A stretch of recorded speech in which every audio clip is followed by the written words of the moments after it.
Thank you so much. Hope is possible, and I'm feeling a hell of a lot of hope looking out at Rich Mix right now. I want to start with where Neil just left off, actually, that people are hot and bothered in this room. And that's partly because of the extreme temperatures outside. I've just come from the Golden Lane Estate, which is in the City of London, where I've been at a people's emergency briefing around the climate crisis and the nature crisis.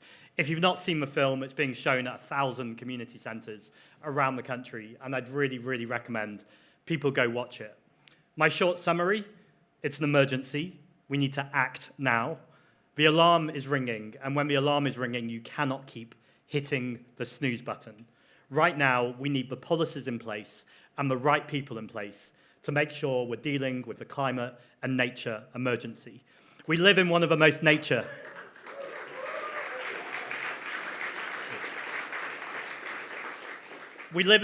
nature-depleted countries in the world, and when we lose nature, we lose everything. And it's vital this is at the top of the political agenda. Now, I know for some people who might be listening to this, or many of these people won't ever hear me say this, they're just worried about food on the table and heat in their homes right now. The climate crisis feels abstract to them. And that's why we also need to recognize at the heart of the climate crisis is an inequality crisis. The people who have done the least to cause the climate crisis are the people who are facing the worst impacts, both around the world, but right here at home. And when we hear governments of all different colors say there is no money left, just think about when the 50 wealthiest families in this country own more wealth than the bottom 50% of the population.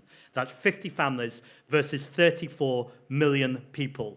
There is plenty of wealth in this country. And since the pandemic,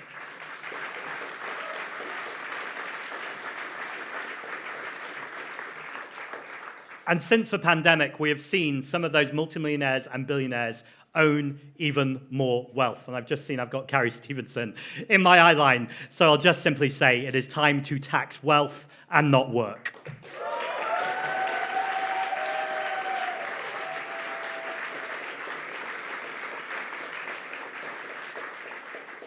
We also need to recognize that if it was this simple as just saying it, it would be done now. But there are powerful vested interests who want to stop everything you've been talking about today. And we know this is not some sort of conspiracy theory. We saw it with the tobacco industry. They spent so much money telling us smoking was good for us. Well, now there are powerful lobbies, whether they be the arms trade lobby, the oil and gas lobby, private healthcare, gambling lobby, spending billions and billions of pounds each year, both on advertisements, but frankly donating to politicians and the media, whose job then is to tell you that better is not possible, to tell you that it has to be this way or it can't be another way. And I see one of our number one jobs. Obviously, I'm speaking for the Green Party, but speak for the left, for the socialists, for progressives, for pluralists. We all need to be on the same page. That one of our number one jobs is to come together, to work together and tell the stories that better is not just possible, it is necessary. And actually, the same solutions to the climate crisis are often the same solutions to tackle the inequality crisis. If we insulate every single home in Britain that needs it, that would keep our homes cool in the summer and warm in the winter. It would also create hundreds of thousands, if not millions, of green jobs that could be in the public sector, in trade unions where people are treated with dignity and care. We know these solutions, but we also know that the Reform Party and parties of the right, 95% of Reform's donations since 2019 were from oil and gas companies. So when we get the likes of Nigel Farage or Richard Tice on TV talking about, I don't even want to repeat their framing, but talking about the climate emergency, there should be a ticker at the bottom of the screen saying exactly who has paid them to say that, because they have been bought and paid to be climate deniers, and we need to hold them to account.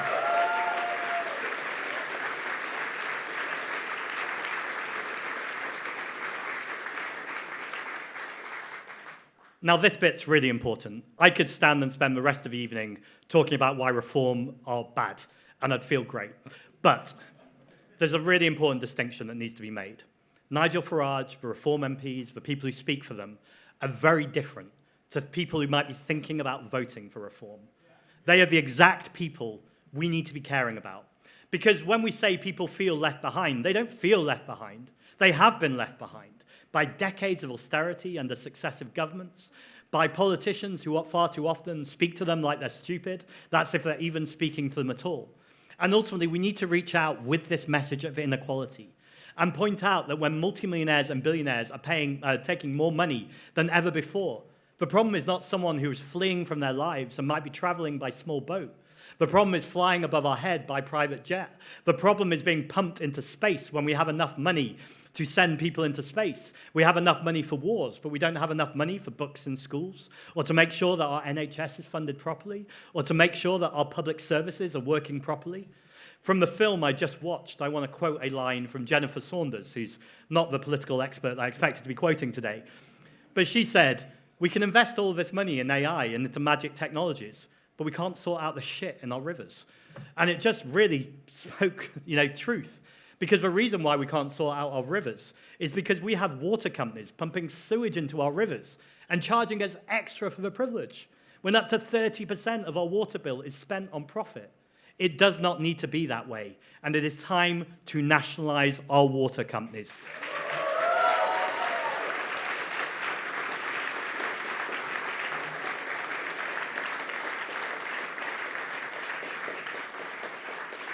Because the agenda is clear. Nationalize our public services that should be in public hands. Bring in rent controls. Make sure that we're supporting communities and we are taking action on the climate.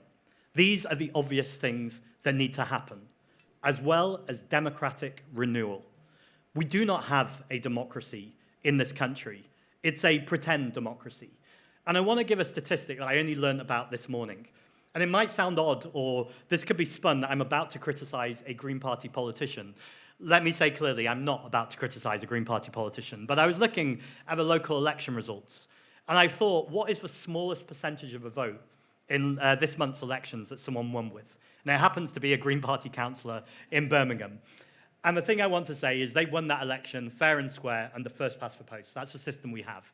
But they won with 20% of the vote. And this is not an aberration. This is happening more and more, that people are winning with tiny percentages. When you look at the polls, you've sometimes got 5 parties, 6 parties in Wales, who are polling at very, very similar levels. Our democracy is not working under first past the post, and we need to change the system. We don't need to change the system at the next election. The climate emergency cannot wait. The inequality crisis cannot wait. We know we have a democratic crisis now, and it is time to bring in proportional representation.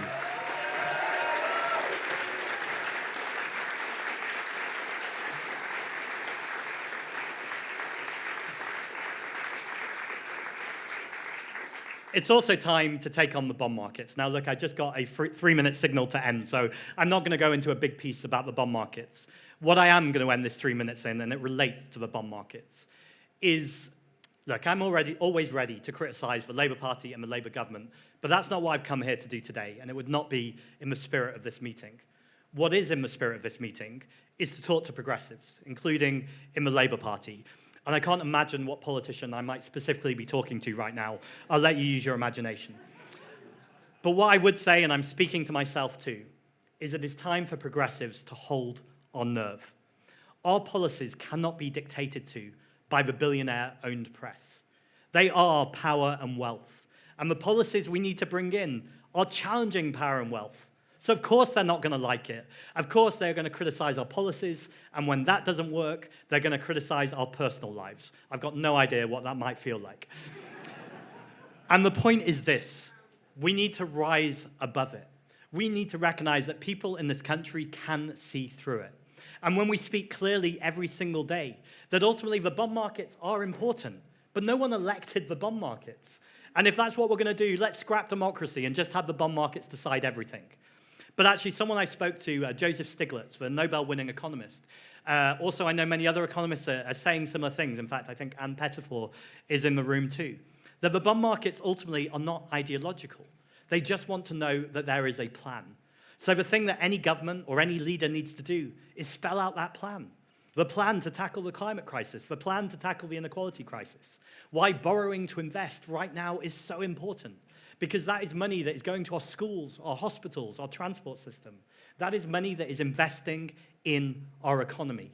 And so it's so important on these issues of moral righteousness or issues that have moral clarity that progressives make sure they hold their nerves and are not dictated to by Murdoch's media or a small couple of people who own the press. that ultimately the people who own politicians are you.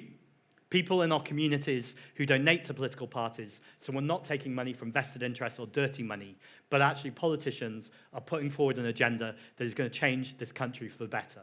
And the very final thing I want to say is that we can have no moral clarity at home without having moral clarity around the world too. Don't let anyone tell you that you can't care about local or national politics and still care about what's going on in the world. So whether it's the genocide in Gaza, whether it's around Sudan, Iran, so many conflicts that are happening, it is so important that we rise above the warmongers, that we talk about peace and justice, and ultimately we make sure that we create unity around the world as best we can, as well as a continued commitment to pluralism and working together. Because the answer right here is right in this room. It's every single one of you. It's people in your communities. It's by coming together, taking on the system, taking on power and wealth. That's how we'll achieve environmental, social, racial, and economic justice too. Thank you very much.